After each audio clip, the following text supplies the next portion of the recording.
On night 3, which is dealing with the signs of the time of end-time prophecy. Be careful, or your hearts will be weighed down in carousing, drunkenness, and the anxieties of life, and that day shall come upon you unexpectedly without you ever even knowing it, says Luke 21 and 34.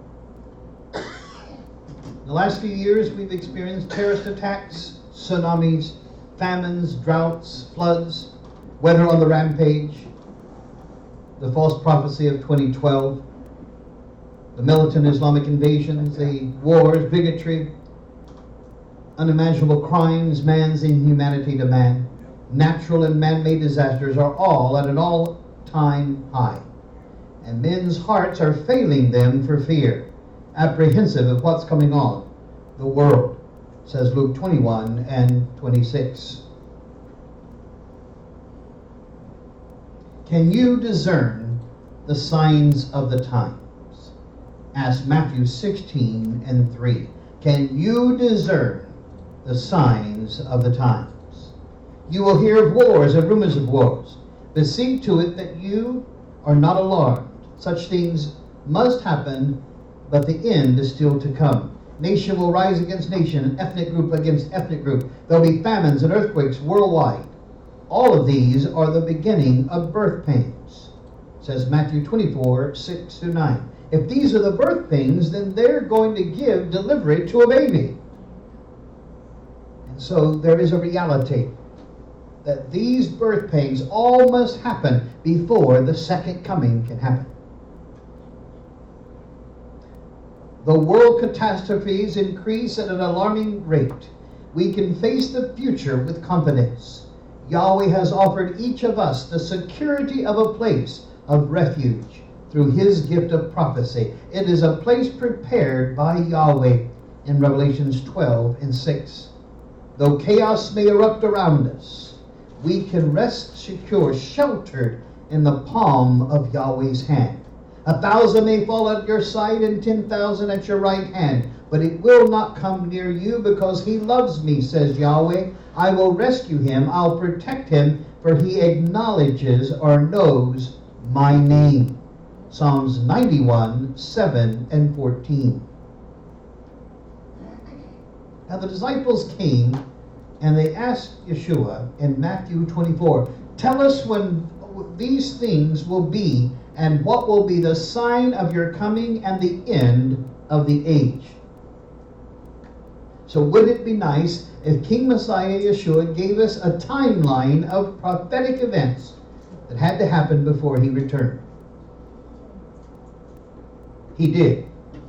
Matthew 24. It is the timeline of his return.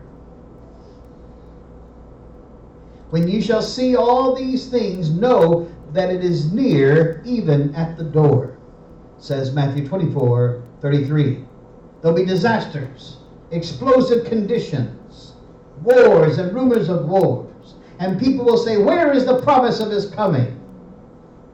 That was prophesied by 2 Peter 3 and 4. None are so blind as he who will not see. As Yeshua was sitting on the Mount of Olives, the disciples asked him, tell us, when will this happen, and what will the sign of the coming of the end of the age be? In Matthew 24 and 3. And he told them, look up, for your redemption draws near.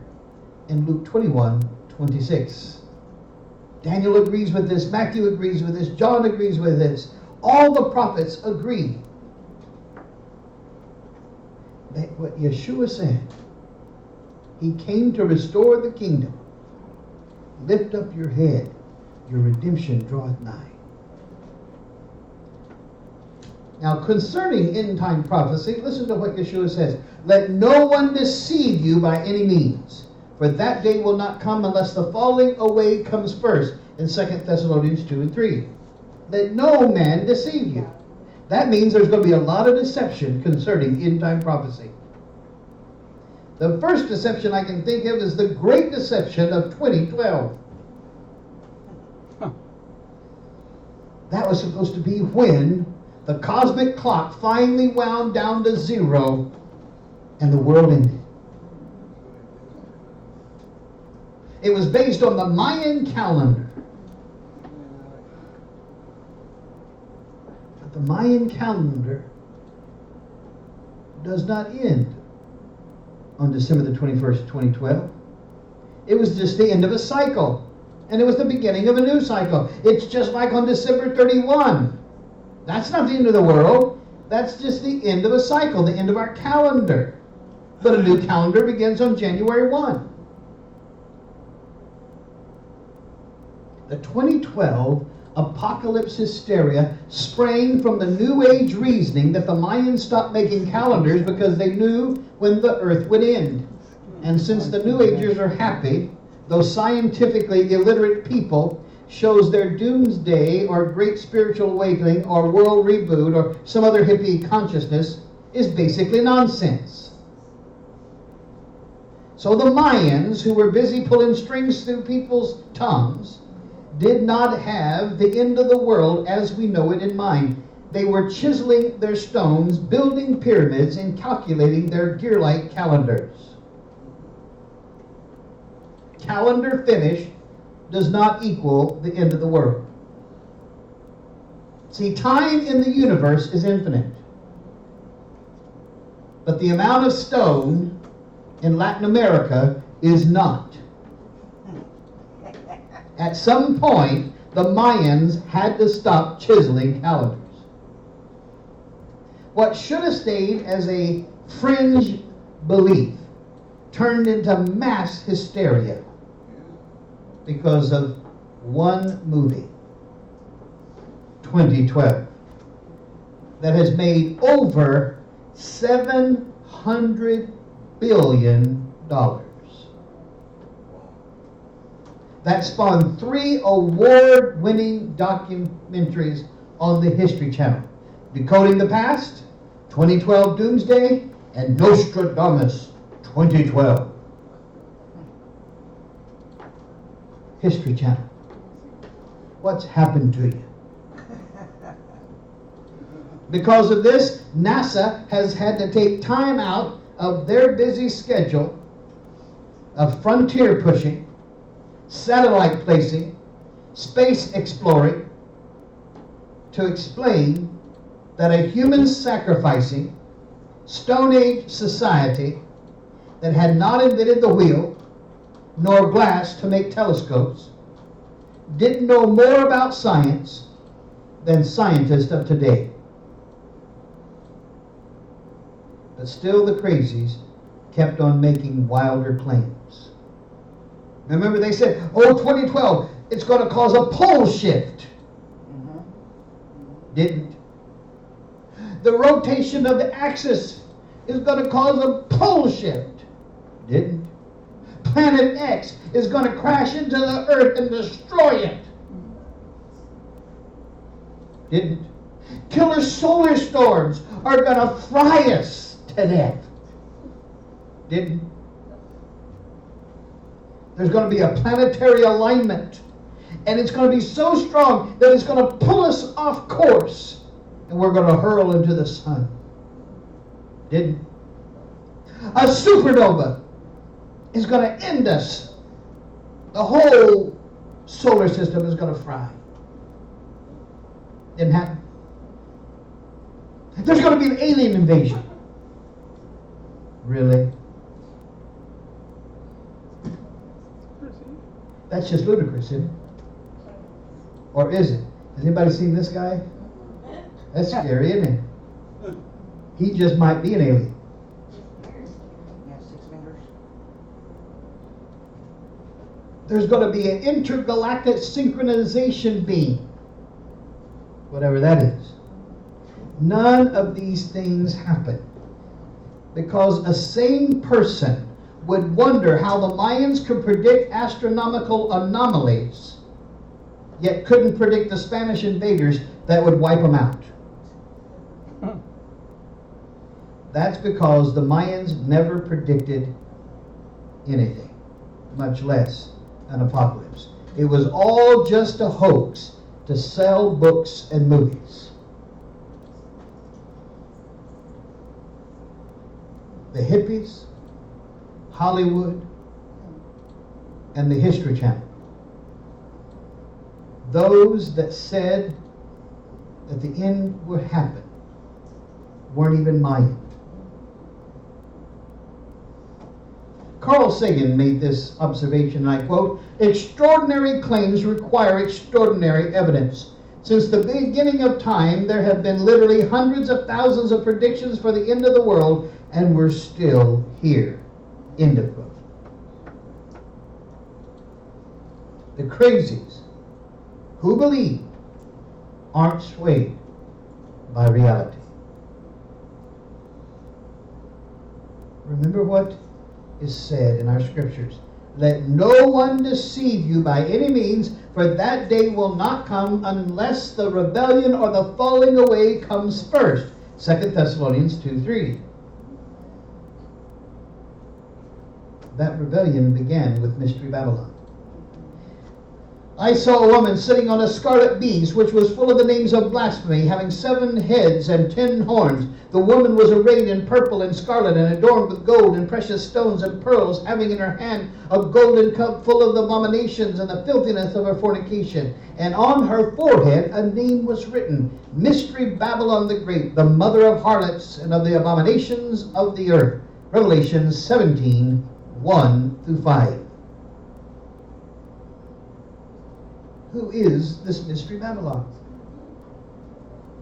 Well, the scripture said that it's no mystery. Why do you marvel? I'll tell you the mystery of the woman and of the beast that carries her, which has 7 heads and 10 horns. The 7 heads are the 7 mountains on which the woman sits. Revelation 17:7-9. There is only one city known as the city of 7 mountains. The 7 hills of Rome. Mystery Babylon is Rome. Well, what is this great deception? And when they say to you, seek those who are mediums and wizards who whisper and mutter, should not a people seek their Elohim? Should they seek the dead on behalf of the living? To the Torah and to the testimony. If they do not speak according to this word, it's because there's no light in them. Isaiah 8:19-20. So there are 2 schools of thought.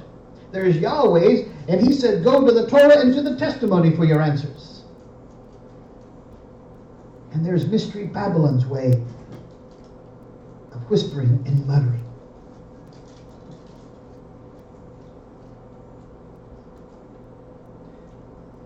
Of Yahweh it says, your righteousness is an everlasting righteousness, and your Torah is the truth, in Psalms 119:142.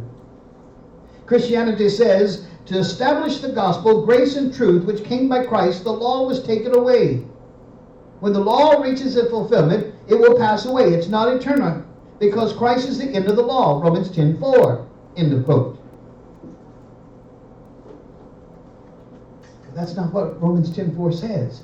The word is telos. It doesn't say that Messiah is the end of the law. It says Messiah is the goal of the law or the Torah. But why confuse them with the truth? The Torah is the truth. Why confuse Mystery Babylon with the truth? They perish because they refuse to love the truth and so be saved. For this reason, Yahweh sends them a powerful delusion so that they would believe the lie. And so that all will be condemned who have not believed the truth, but have delighted in wickedness. 2 Thessalonians 2:10-12. Tertullian, the great Nazarene theologian who lived in 155 to 222 CE in Carthage, points out the Jewishness of the Nazarene faith, asking, what had Paul still to do with Jewish customs if he is a destroyer of Judaism? Referring to Romans 7:7, to combat Christian hatred of the Torah, what shall we say then? That the Torah is sin? Yahweh forbid. Shame on you! Yahweh forbid. The Apostle Paul expresses abhorrence of complaint against the Torah. Yet he adds even more. The Torah is holy. Its commandments are just and good in Romans 7 and 12. You cannot make a promoter of the Torah, Paul, into an opponent of it. End of quote. In his book, Against Marcion, by Tertullian. Epiphanius of Salamis, who lived in 310 to 403. He was a Hellenized Jew that had apostated from the true faith to Christianity and becoming a Catholic historian. But he said of the Nazarenes, of which Paul or Shaul was a leader. In Acts 24:5 it says, we have found Paul to be a troublemaker, stirring up riots among the Jews all over the world. He is a ringleader of the Nazarene sect. End of quote. Epiphanius said of these Nazarenes, but these sectarians did not call themselves Christians, but Nazarenes. However, they're simply complete Jews. They use not only the New Testament, but the Old Testament as well as the Jews do. They have no different ideas, but confess everything exactly as the Torah proclaims it, and in the Jewish fashion, except for their belief in Messiah, if you please, for they acknowledge both the resurrection of the dead and the divine creation of all things, and declare that Yahweh is one, and that his Son is Yeshua the Messiah. They are trained to a nicety in Hebrew, for among them the entire Torah, the prophets, and the writings are read in Hebrew, as they surely are by the Jews. They are different from the Jews and different from Christians only in the following. They disagree with the Jews because they have come to faith in Messiah. But since they are still fettered by the Torah, the circumcision, the Sabbath, and the rest, they are not in accord with Christians. They are nothing but Jews. They have the good news, according to Matthew, in its entirety in Hebrew, for it is clear that they still preserve this in the Hebrew alphabet as it was originally written. End of quote. Epiphanius, Canarion 29. So history tells what the Nazarenes believed. These were the original followers of Yeshua, not Christians, but Nazarenes. So, are you a Christian or a Nazarene? For Messiah is the goal, the telos, the definite point or goal of the Torah for righteousness to everyone who believes. Believes in what? The Torah. And thus Messiah in Romans 10 and 4. See, we must be on guard when it comes to prophecy, because there are charlatans skulking around deceiving people. Evil men and impostors will grow worse and worse, deceiving and being deceived, says 2 Timothy 3 and 13. They will be fooled by evil spirits and by the teachings that come by demons. 1 Timothy 4 and 1. Now, brethren, concerning the coming of our King Messiah Yeshua and our gathering together to him, we ask you not to soon be shaken in mind or troubled, either by spirit or by word or by letter, as if from us, as though the day of Messiah had come. Let no one deceive you by any means. 2 Thessalonians 2, 1 through 3. How often have we read so far, do not let anyone deceive you about end-time prophecy. The greatest lie of end-time prophecy is something called the rapture. It's the biggest deception concerning end-time prophecy. Not too long ago, first in 1992, there were billboards all over America saying, "Are you ready for the rapture? Jesus is coming on October the 28th, 1992. Didn't happen. Remember what he said, do not be deceived. Harold Camping prophesied the rapture in May the 21st, 2011. Didn't happen. Do not be deceived. Well, he apologized, sort of. He said, we must also openly acknowledge that we have no new evidence pointing to another date for the end of the world. Though many dates are circulating, our organization has no interest in even considering another date.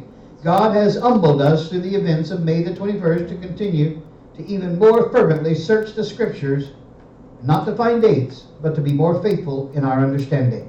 End of quote. In other words, he's saying, sorry, my bad. That's right. And now we see down the highway other dates. 2014, 2028. There's all kinds of billboards jumping on the date-setting bandwagon. But listen to what the Word says about date setting. But of that day and hour no one knows, not even the angels of heaven, nor the Son, but the Father only. Matthew 24:36 and Mark 13:32. Therefore be on alert, for you do not know which day your King is coming. For this reason you be ready too, for the Son of Man is coming at an hour when you do not think he will. Matthew 24:42 and 44. Be on alert then, for you do not know the day nor the hour. Matthew 25:13 and Mark 13:33 through 37.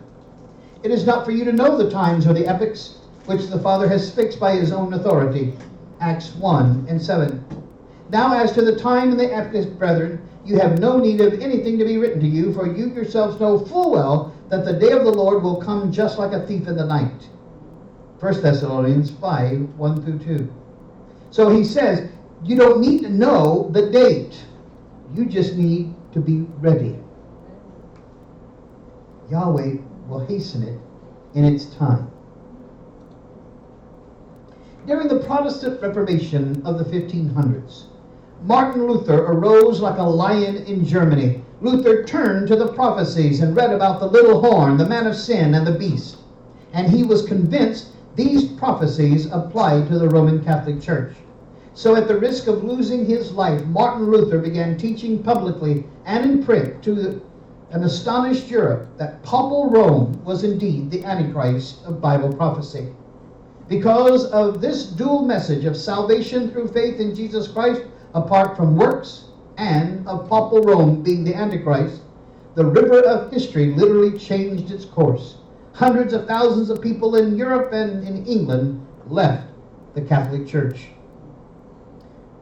There are two main doctrines that stand out in the preaching that brought about the Protestant Reformation, says American Bible commentator Ralph Woodrow.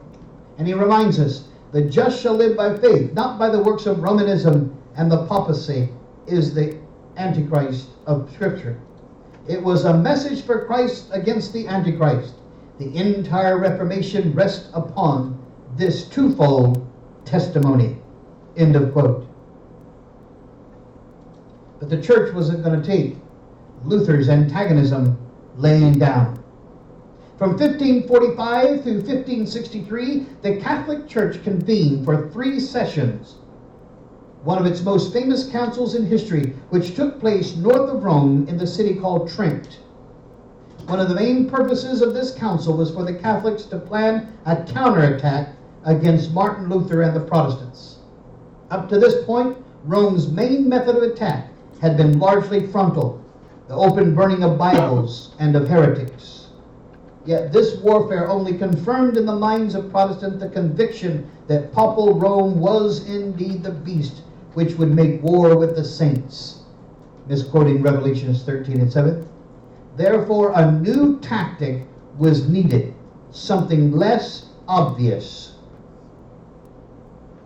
So at the Council of Trent in 1540, Pope Paul III, by papal bull entitled Formula of the Institute, written by Ignatius Loyola, formed the Society of Jesus, or the Jesuits.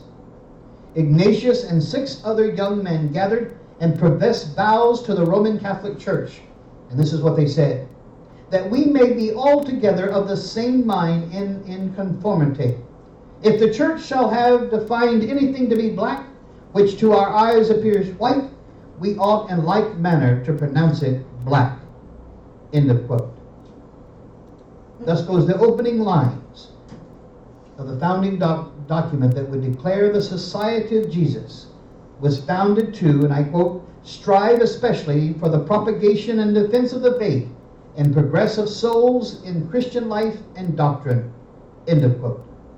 Which means that the society was the covert arm of the church used to propagate a counter-reformation. The Jesuits today form the largest single religious order of priests and brothers in the Catholic Church. It is the central intelligence agency for the church. Luther and his fellow reformers boldly identified the Pope as the man of sin and labeled the Catholic Church as the Antichrist of prophecy. In response to those charges, the hierarchy assigned 2 Jesuit priests to develop a counter-interpretation which would turn the attention away from the Catholic Church. Francisco Ribera, who lived from 1537 to 1591, was a Jesuit doctor of theology, born in Spain. He began writing a lengthy 500-page commentary in 1585 on the book of Revelation, entitled De Sacrum Beato Ioannis Apostoli and Evangelisti Apocalypsin Commentarij, or a commentary on the sacred revelation of the Blessed John the Apostle and Evangelist, and published it about the year 1590. Now, he died in 1591 at the age of 54, so he could not be able to expand on his work. The book was mainly written to prove that the Pope was not the Antichrist, as the Protestants were teaching, and to put forth a doctrine that henceforth had not been known, the secret rapture doctrine, proving once again that the Catholic Church was superior, having known this secret doctrine. In the early 1800s, the prophecies and the views of the counter-reformationist Jesuit Ribera passed through certain refinements and additions. A Chilean Jesuit priest, Father Emmanuel Lacunza, wrote a book in the year 1812 under the alias of Rabbi Ben Ezra to prove that even the Jewish scholars embraced a pre-tribulation rapture. And he entitled his book, The Coming of Messiah in Glory and Majesty. Within the pages of this elaborate forgery, Lacunza taught the novel notion that Messiah returns not once, but twice, and at the first stage of his return, he raptures his church so they can escape the reign of the future Antichrist. Now, Father Lacunza's rapture book soon found its way into the shelves of the library of the Archbishop of Canterbury, William Howley, placed there by Dr. Samuel Roffey Maitland, the keeper of the manuscripts. Dr. Maitland came across the book, and he had it published for the sake of interest in early 1826, with follow-ups in 1829 and 1830. This was spurred along with the Oxford Tracts that were published in 1833 to try and de-Protestantize the Church of England. Reverend Edward Irving discovered Lacunza's book in the Archbishop's library on a visit. Irving was the first mega preacher. In 1828, his open-air meetings in Scotland drew crowds of 10,000 people. His church in London seated 1,000 people and was packed week after week. Irving literally fell in love with Lacunza's book and became obsessed with its teachings. It was at this time this learned minister heard what he believed to be the voice from heaven commanding him to preach the secret rapture of the saints. His followers were known as Irvingites. John Nelson Darby was the leader of the Plymouth Brethren from 1830 onward. It would be at a Bible study in the castle of Lady Powerscourt that the two movements met. The Irvingites came to the meeting obsessed with the ideas of the secret rapture. Darby and the other brethren came to stir everyone up into evangelism. It was there that Darby was introduced to the teaching of the secret rapture and the famous book of Father Lacunza, and he was an immediate convert. Darby, reeling from his interaction with the Irvingites, heard of an experience of a 15-year-old girl.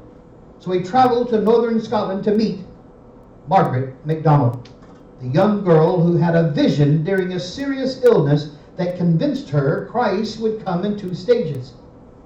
He stayed with the family for 3 days to hear Margaret's revelation. Margaret's visions and prophecies were published in a book entitled The Restoration of Apostles and Prophets in the Catholic Apostolic Church, printed in London in 1861. So everybody's making money on this secret rapture doctrine. This confirmed in Darby's heart what he must do. He must teach the secret rapture of the saints. The secret rapture teaching was introduced into the United States and Canada in the 1860s and 1870s when Darby visited some 6 times. A Congregationalist preacher by the name of C.I. Schofield came under the influence of Darby and the Plymouth Brethren. Schofield became a strong promoter of the teaching that had been taught by Darby, whom he considered, and I quote, the most profound Bible student of all times. End of quote. So Schofield incorporated Darby's secret rapture teachings into his new Bible, the Schofield Reference Bible. Dwight L. Moody founded Moody Bible Institute of Chicago. While looking for a study Bible for his students, he came across the Schofield Bible. As he studied its notes, he was convinced of the new rapture doctrine. He embraced Schofield's work and made it a staple at his college. Dwight L. Moody not only believed in the rapture, but he began to preach that the rapture would occur in their lifetimes, or as he put it, in this generation. When the Pentecostal movement formed in the turn of the century and the Assemblies of God held their first General Council in 1914 in Hot Springs, Arkansas, they were a small movement and did not have their own publishing house. They needed Sunday school and study material for their churches. So they bought it from Moody Press, which taught the secret rapture. Since most of the ministers in evangelical churches did not finish high school, much less go to seminary, they relied on the footnotes in Schofield's Bible to form their opinion. And this is how the Pentecostal and evangelical movements became influenced and saturated with the secret rapture doctrine by a direct chain going all the way back to the Roman Catholic Church. Wow. A simple man believes anything, but a prudent man gives thoughts to his steps, says Proverbs 14:15. See, when we believe something without checking its truth, then we're gullible and naive and sure to be blind, led by the blind, says Matthew 15:13-14. Yahweh desires that all will be saved and come to the knowledge of truth in 1 Timothy 2:4-6. And when people refuse to entertain the truth, he lets them pursue and experiences the consequence of falsehood. The rapture is never mentioned in the timeline of Matthew 24, or much less any other scripture. There is no rapture. So what does the Bible really teach about end-time prophecy?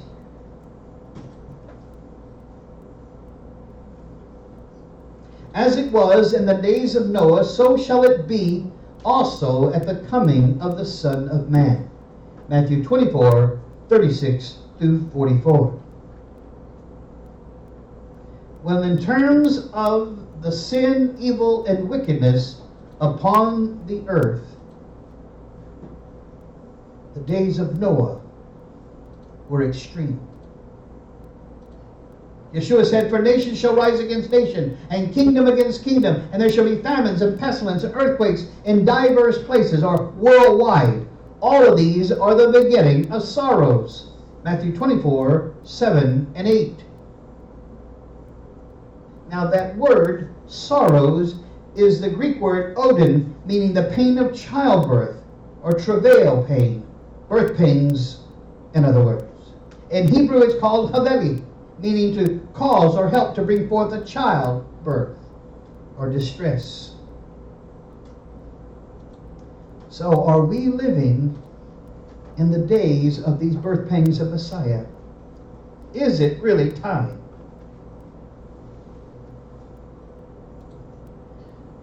Well, first of all, before the second coming happens, there must be the regathering of the commonwealth of Israel. Do not fear, for I am with you. I shall bring your seed from the east and gather you from the west. I shall say to the north, give them up, and to the south, do not keep them back. Bring my sons from afar and my daughters from the ends of the earth. That's speaking about the regathering of Israel. This ingathering, all the prophets speak about the same thing. Ezekiel said, I'll bring you forth from the nations. Jeremiah said, I'll gather the remnant. Isaiah says, Yahweh will reclaim the remnant. Micah said, I will surely gather all of you. Zephaniah says, I will leave within you those who trust in the name of Yahweh. So the return for the name of Yahweh and the ingathering of his people, where people began to identify themselves with Israel, is a direct prophecy of the end times. The days are coming, declares the sovereign Yahweh, when I will send a famine through the land, not a famine of food or a thirst of water, but a famine of hearing the words of Yahweh. It says Amos 8 and 11. Now that's talking about the Torah. There'll be a famine of the Torah. Certainly we're hearing that, aren't we? In fact, the word of Yahweh is being misused and twisted to where it no longer is the word of Yahweh, but it's some other philosophy. We got to get back to the precious living water of the word. Sir Isaac Newton said this, and I quote, about the time of the end, a body of men will be raised up who will turn their attention to the prophecies and insist upon their literal interpretation in the midst of much clamor and opposition.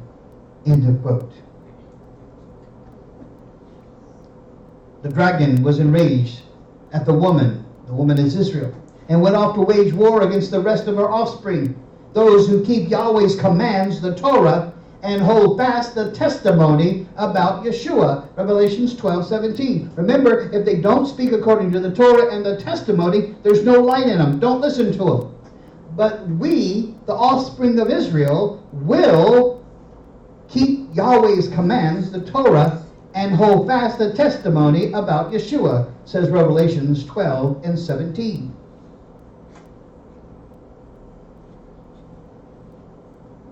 As the time approaches, Yahweh is going to do something. He's going to call Michael, the archangel, back to heaven.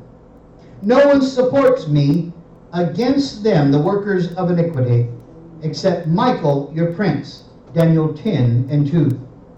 For the secret power of lawlessness is already at work. The spirit of the Antichrist is already at work, changing the times and the seasons. But the one who now holds back, Michael the archangel, will continue to do so till he's taken out of the way. And then the lawless one, the Antichrist, will be revealed, whom King Yeshua will overthrow with the breath of his mouth and destroy by the splendor of his coming. 2 Thessalonians 2, 7 through 8. I looked up and I saw a ram that had two horns. Then a goat suddenly came from the west. The goat knocked the ram to the ground and stomped on him. No one could save the ram from his power. The goat became very great. But when his power was at its greatest, his large horn was broken off. And in place 4 large horns grew up towards the 4 winds of heaven. Out of one of the 4 horns came another horn. It started small, but it became more and more powerful. It grew to the south and to the east, and towards the beautiful land of Israel. It grew until it reached the stars in the sky. It threw some of them down to earth, and it stomped on them. It set itself up to be as great as Elohim. He is the prince of the heavenly army. It took the daily sacrifices away from him, and his temple in Jerusalem was brought low, because many of Elohim's people refused to obey him, and they were handed over to the horn. The daily sacrifices were also given over to it. It was successful no matter what it did. And the true worship of Elohim was thrown down to the ground. Then I heard a holy angel speaking. Another holy angel spoke to him and asked, how long will it take for the vision to come true? The daily sacrifices will be stopped. Those who refuse to obey Elohim will be destroyed. The temple will be handed over to an enemy, and some of the stars will be stomped on. One of the holy angels said to me, it will take 2,300 days. Then the temple will be made holy again. Towards the end of their rule, those who refuse to obey Elohim will become completely evil. Then another king will appear. He will be a mean-looking face, and he will be master of making clever plans, and he will become very strong, but he will not get that way by his own power.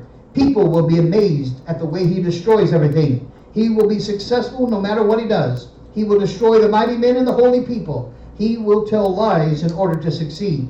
He will think he is more important than anyone else. When people feel safe, he will destroy many of them, and he will stand up against the greatest prince of all. Then he will be destroyed, but he will not be killed by human beings.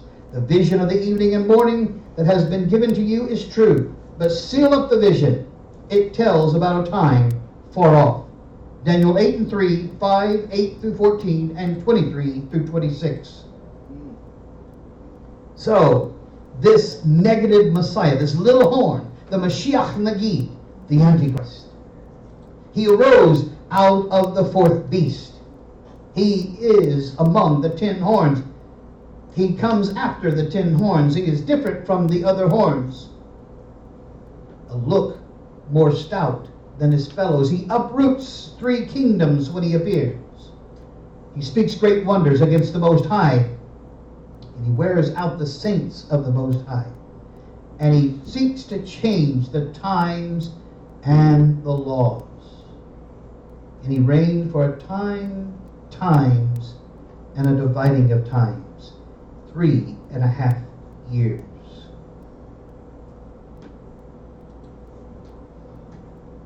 So this Mashiach Nagid, the Antichrist, you have heard that the Antichrist is coming, says 1 John 2 and 18. The prince who is to come in Daniel 9:26. I saw a beast coming out of the sea, says Revelations 13 and 1. While I was thinking, there before me was another horn, a little horn. This horn had eyes like the eyes of a man, and a mouth that spoke boastfully or blasphemous. Daniel 7 and 8. Don't let anyone deceive you in any way, for that day will not come until the rebellion occurs and the man of lawlessness is revealed. That man is doomed to destruction, says 2 Thessalonians 2 and 3. He was given much authority to continue for 42 months. How long is 42 months? 3.5 years. 3.5 years. It was granted to him to make war with the saints and to even overcome them. In Revelations 13, 5 and 7. And they shall be given into his hand until a time, times, and a dividing times. Time, times, and a dividing of times. A half of time. 3.5 years. Until the consummation, says Daniel 9 and 27. Now this great Antichrist, for the first 3.5 years, he sets up a Torah schedule for Israel, and he returns them to the covenant. And then he is assassinated. Once he's assassinated, the great false prophet resurrects him, and when he resurrects him, he's angry. And he makes war against the saints. And he goes against the Torah. And this false prophet makes an image of the Antichrist, a golem, and he sets it up in the temple. It's the abomination that makes desolation. At that time, people have to make a decision. Are they going to follow the Antichrist, or will they follow Yahweh and go to that place where he's reserved for Israel to dwell in the cleft of the rock to be safe during the great tribulation? Then I saw another beast, the great false prophet, given power to give breath to the image of the first beast, the Antichrist, so that it could speak and cause all who refuse to worship the image to be killed. Revelations 13, 11 and 15. At this point, Israel and the righteous Gentiles must decide which side they're on. according to Amos 5, 4 through 15. When you see standing in the holy place the abomination that causes desolation, let the reader understand, let those who are in Judea flee to the mountains. Now, Matthew 24, 15 and 16. So in the mountains of Israel is a place reserved for the righteous to wait out and be taken care of during the great tribulation. Then comes the 7 seals, the Antichrist, the anarchy, the famine, a quarter slain on the earth, martyrs, earthquakes, and trumpets, which gives way to the 7 trumpets. Trees burn, the sea turns into blood, the rivers turn into blood, the sun is darkened, the abysses open up, the armies open up, and then come the vials. And the vials are disease. The sea turns into blood, the rivers turn to blood, the sun is hot. Darkness covers the earth, and the Euphrates is dried up, and Babylon the Great falls. Then a second angel sounds his trumpet, and something like a huge mountain, all ablaze, was thrown into the sea, and a third of the sea turned into blood. A third of the living creatures in the sea died, and a third of the ships were destroyed. It says Revelations 8, 8 through 9. So regathered Israel flees into the Judean desert, into the mountains of Israel, after the abomination that maketh desolate is put in the temple, finding shelter at the place where Yahweh made it. As we gather in the desert, Yahweh sends his servant Elijah. Literally. Remember, Elijah was taken up in the chariot of fire, and now he comes back to be our Moses in the time of the end. Elijah will lead as Moses led. Elijah was sent to Mount Sinai before he was taken up in the chariot, just like Moses had gone up into the mount to receive his instruction to lead Israel. Elijah was in the wilderness 40 days, just like Moses was in the wilderness 40 years. And what is Elijah's ministry? The restoration of Israel.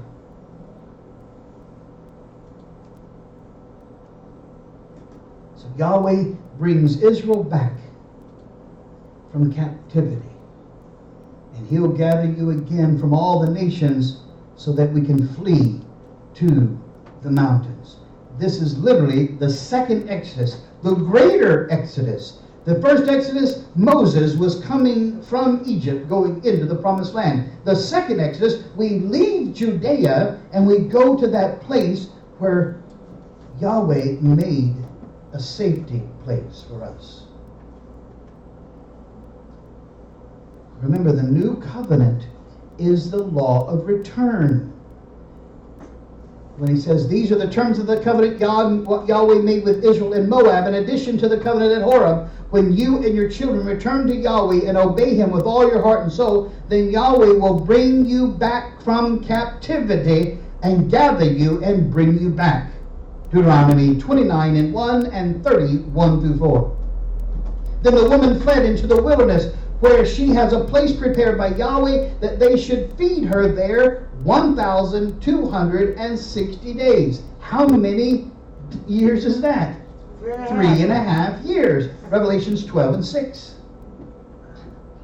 He meets us at the valley of Achor. Your maker is your husband. Yahweh Almighty is his name. The Holy One of Israel is your Redeemer. He is called the Elohim of the earth. Isaiah 54 and 5. Yahweh says, I will allure her. I'll bring her into the wilderness. I will give her the valley of Achor as the door of hope. I will betroth you to me forever. Hosea 2, 14, 15, and 19. No longer will they call you deserted, or your land desolate, but you will be called Hephzibah, my darling, and your land Ba'alah, the land of your husband. For Yahweh will take delight in you, and your land will be married. Isaiah 62 and 4. With Elijah as our leader, the remnant of Israel, made up of every tribe, language, and people, head to that place in the wilderness prepared by Yahweh. As we're crossing the river Jordan, Yahweh will shake his fist over the river and strike it in 7 streams and make the people cross over dry shod. Just like Moses split the Red Sea in 12 places, Yahweh will split the river Jordan into 7 places, according to Isaiah 11:15.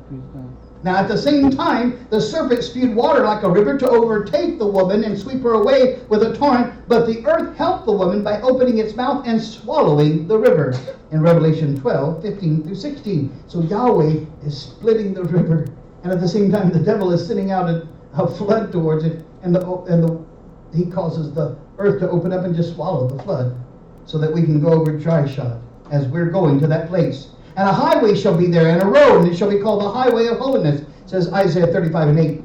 So we will be headed down a highway along the mountaintops of Moab and Edom, following the same exact path as our forefathers. They were coming in, we're going out.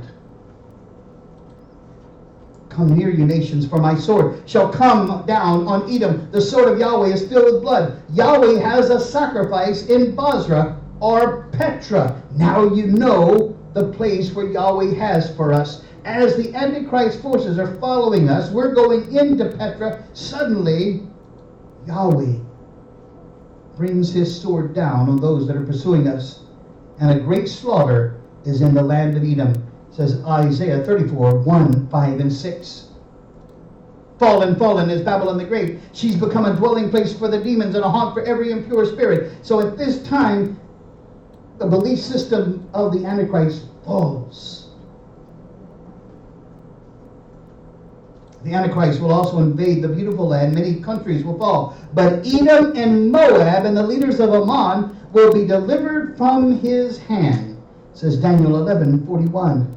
Because that's the refuge in the wilderness that we're in. At Petra, the cleft of the rock, where Yahweh will keep us safe at the time of the end. I will surely assemble, O Jacob, all of you. I will surely gather the remnant of Israel. I will put them together as the sheep of Bozrah, as the flock in the midst of their foe. They shall make a great noise by the reason of a multitude of men. Micah 2:12. So as we're in Petra for those 3.5 years, at the close of the 3.5 years, suddenly the eastern sky opens up. The lawless one, whom the king Yeshua will overthrow with the breath of his mouth and destroy by the splendor of his coming. Suddenly, for the king himself will descend from heaven with a shout, and with the voice of an archangel, with the trumpet of Yahweh. And the dead in Messiah will rise first. Then we who are alive will remain and shall be caught up together with him in the clouds to meet the king in the air, and thus we shall be always with the king. 1 Thessalonians 4:16-17. This isn't a rapture, this is a mounting. We're going to get on our horses and we're going to go meet the lawless one, which Yeshua would destroy with the breath of his mouth. Multitudes, multitudes in the valley of decision, for the day of Yahweh is near in the valley of decision. The sun and the moon will be darkened, and the stars will no longer shine. Yahweh will roar from Zion and thunder from Jerusalem. And the earth and the heavens will tremble, but Yahweh will be a refuge for his people, a stronghold for the people of Israel. Then you will know that I, Yahweh, your Elohim, dwell in Zion, my holy hill. Jerusalem will be holy, and never again will foreigners invade her. Joel 3:14-17. So as we have put down the Antichrist forces, we go and possess the capital city, Jerusalem, again. Why are your garments red, like those of one treading the winepress? I have trodden the winepress alone for the nations. No one was with me. I trampled them in my anger and trod them down in my wrath. Their blood splattered on my garments, and I stained all my clothing.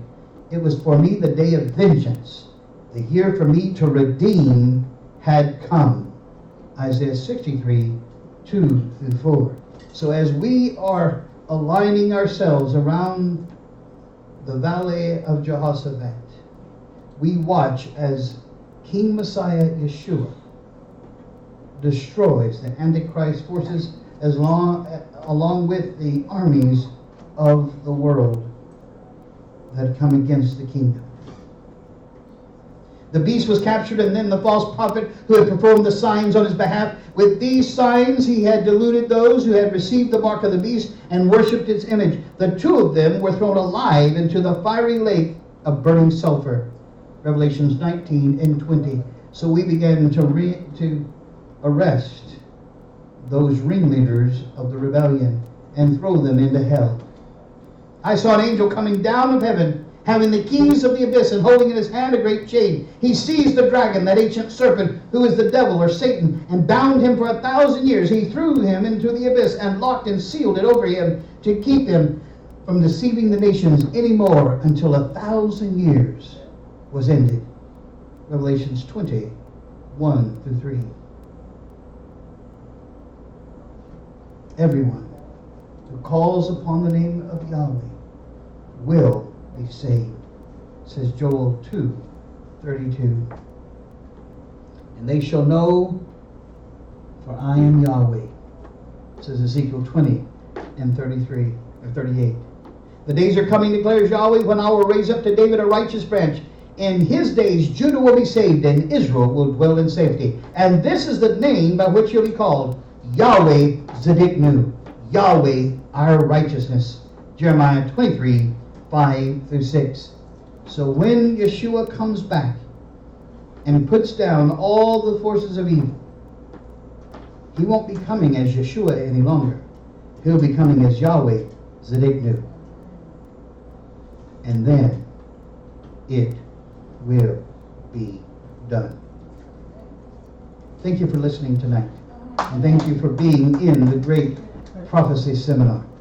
I appreciate everyone that's come out. I appreciate those that have watched by internet. We can make available to you the notes as well as give to you the copies of the DVDs. You'll just have to mail your request to 2006 South 57th Street and Temple, Texas 76504. You can order by that address, or you can get in touch with us at our website at www.agudabris.com. Again, thank you very much for coming out. I appreciate everybody. Thank you so much. Amen. Give? What? Did you say give the DVDs? No, I didn't say give them. Here, I just have this one. And everything.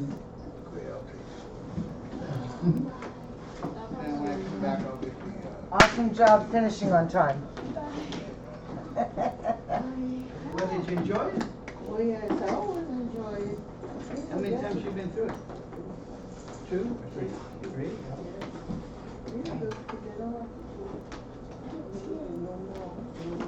So are you going to come live with me? Is that what you're going to do? You ready to be my little girl? Please. Take her? You don't have to ask your mom. She'll put you on a milk carton stand. Missing this little girl. I will tell her for sure in my house. Okay. No? You're, Well, I love you anyway.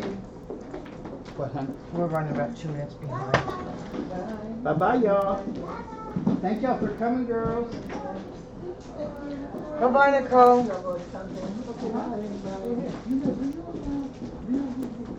I just gotta let it run just a little bit longer. I think you're clear now.